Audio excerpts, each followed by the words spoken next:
While the GOP is backing President Trump, he does have a challenger in the Republican primary. Former Massachusetts Governor Bill Weld is taking on the commander-in-chief. And it appears his home state of Massachusetts may not be an easy win. Earlier this month, the Massachusetts GOP approved a plan to award the party's delegates in the state presidential primary to the candidate who receives more than 50% of the vote. Joining us via Skype to discuss that change and, of course, talk all about his campaign and what's going on in the world is former Governor Bill Weld. Governor, great to see you again. Thanks for being with us. Could you just start with this sort of simple question, but what does it mean to you to be a Republican? What makes you a Republican? Well, I've been a Republican my whole life, except for a couple of years with the Libertarians recently. And to me, it meant being responsible about management of the public's pocketbook. And I think the party has kind of strayed from that. President Trump has not vetoed a single dollar in spending, and when I was in office, I cut spending in absolute dollars year after year, and was rated the most fiscally conservative governor in the United States by the Wall Street Journal and the Cato Institute. So I think proper stewardship of the public's money is number one to being a Republican. My motto always was, there's no such thing as government money, there's only taxpayers' money.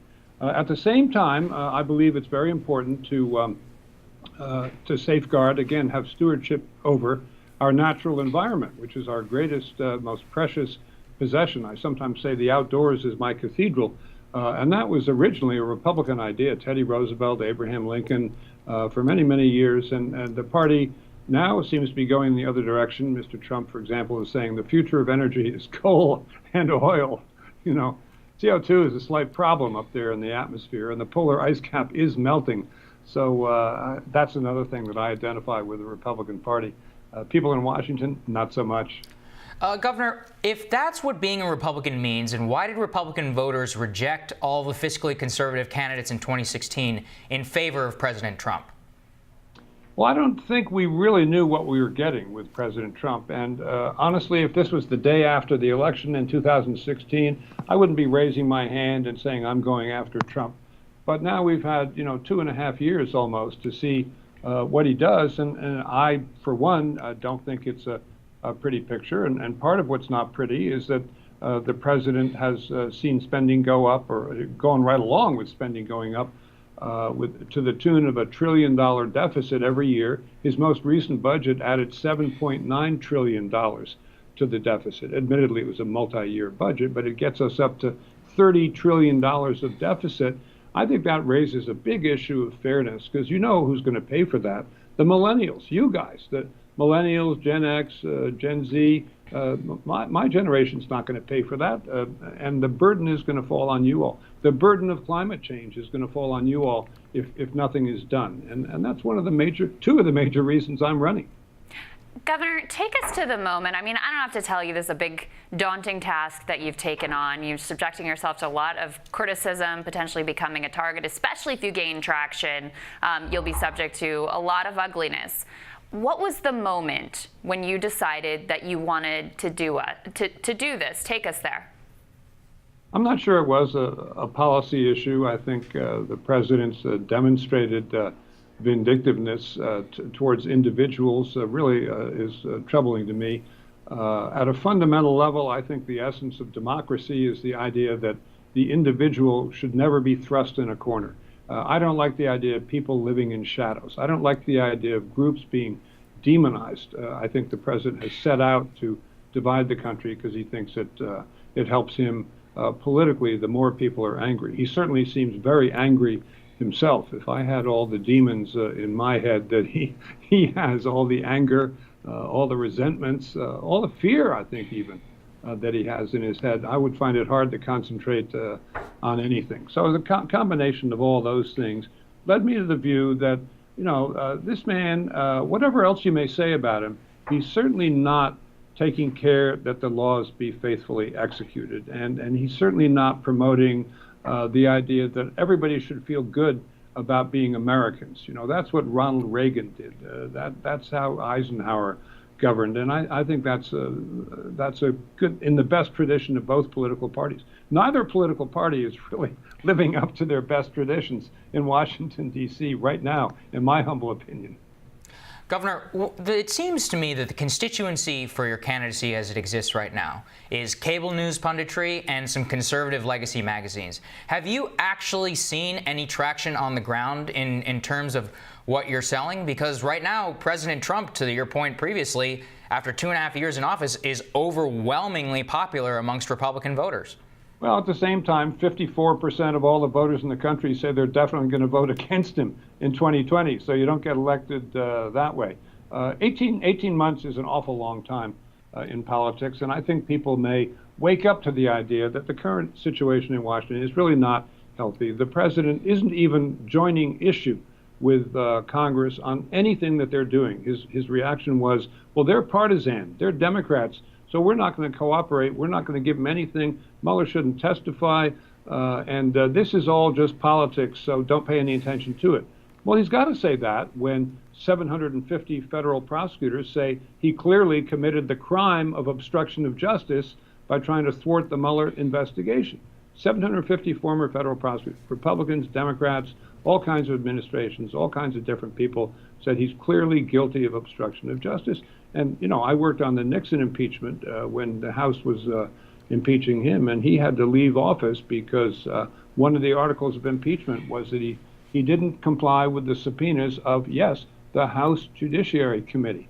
So we'll see whether history repeats itself, but I think over the course of 18 months, people are kind of going to get a little bit fed up with that situation. There's a debate going on over whether this moment, the Trump era, we'll call it, is an aberration, and we can just get rid of Trump and we'll sort of go back to normal, or whether Trump is a symptom of broader problems in the country. What is your analysis of how the Republican Party, that you said you've been a lifelong member of, could have come to the place of nominating and electing and overwhelmingly supporting President Trump?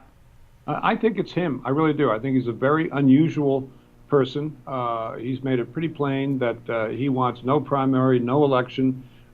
He said, what a great idea that was when Xi Jinping in China did away with elections entirely in China. And I think in his heart of hearts, and you might not even have to put him under sodium pentothal, he might admit to you that he'd prefer to be an autocrat, a dictator that is, than an elected president with all kinds of responsibilities. When he won't even talk to people about the issues, that is not what he was elected to do. He wasn't elected to take his ball and go home, which is exactly what he's doing. Kind of like a kid. Governor, a large part of your candidacy is predicated on the idea that the president is unfit for office, particularly because of the Mueller report. But, recent Gallup polling shows that the Russia investigation, the Mueller matters, are last on voters' priorities.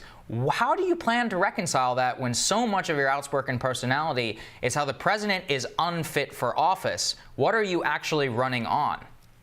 Well, there's a lot of things that I would do a lot differently. And when I talk to voters in New Hampshire and every other state, I tell them what I would do. I would, first of all, balance the budget and cut spending so we begin to lance that boil. I would rejoin the Paris Climate Accords and pay a lot of attention to climate change. I think we got to have a huge emphasis on renewables. I personally think, and this is not everybody's view, but I think for environmental reasons, we have to have nuclear power back in the mix as part of the base, somewhere over 25% of the base.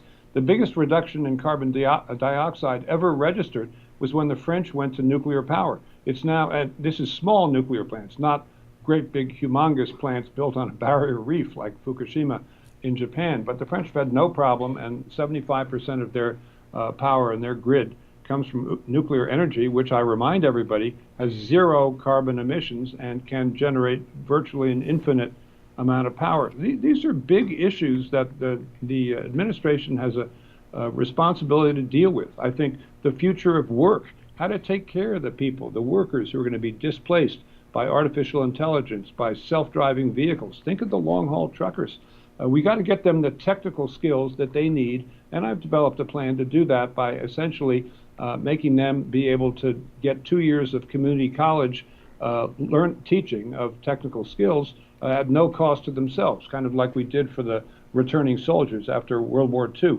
No one in Washington is even talking about that, but the workforce is going to look very different in 5-10 years than it does today, and we've got to get ahead of that curve before it whacks us.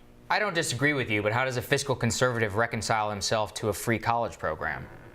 I did the math. It would be a fraction of 1% of a state budget to do that. It's not making it free for everybody. It's just making it free for those displaced workers. Another thing I think we need to do is much greater attention to online education, so-called distance learning, because, somebody in Tuscaloosa with a spouse and 3 kids, they can't take 2 years off to go study at community college. They can't even take 3 months off. They'll lose the lousy job with lousy benefits that they have right now. So we can make it possible for people to acquire those skills. And recent research has shown that online education is just as sticky as the Little Red Schoolhouse, the social learning that we all grew up with.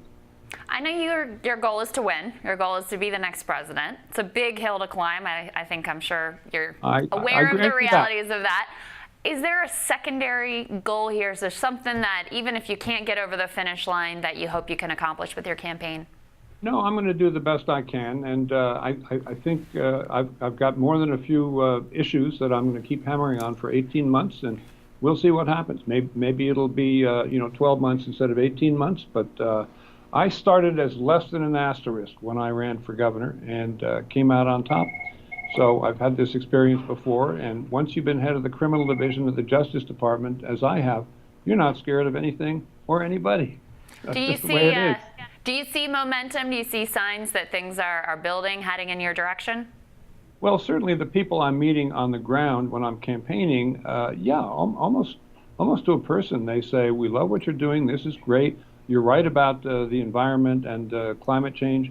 You're right about balancing the government's checkbook. We have to balance our checkbook every month. We are dismayed about the president's vindictiveness. That's a word that I hear from other people. So I think this will come. It's going to take time for sure, but I'm going to be hitting that line every day. All right. Final question for you, sir. We live in a democracy, ultimately. If the Republican voters reject you and choose President Trump, will you remain in the party in 2020? Yeah, I will remain in the party. I'm not saying I would endorse the president because I have really fundamental issues with his approach to the office, but I would remain in the party, yes. All right, Governor Weld, thank you. Appreciate the time. Good luck out there. Thanks for joining us, sir. We'll have more Rising after this.